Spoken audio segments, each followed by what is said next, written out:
पीला सुतला छोड़बा सुना काटे मत है गड़ासी से सोनिया तू सब पीला सुतला छोड़बा सुना काटे मत है गड़ासी से सोनिया तू सब पीला सुतला छोड़बा मनीष रक्सौल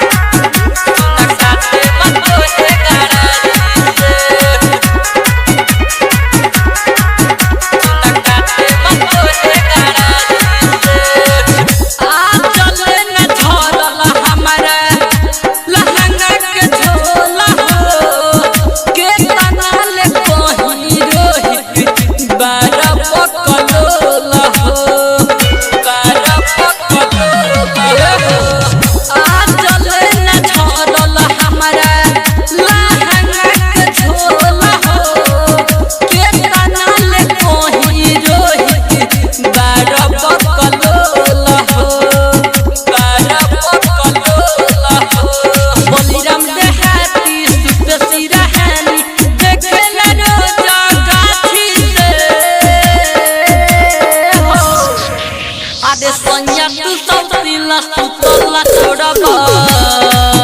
सुना काटे मत है गड़ासी से सोनिया तू सब पीला सुतला छोड़बा सुना काटे मत है गड़ासी से चुपे चोरी तो हर कोई लखेला कहत में अपना नाई से कहत में अपना नाई से चुपे चोरी तो हर कोई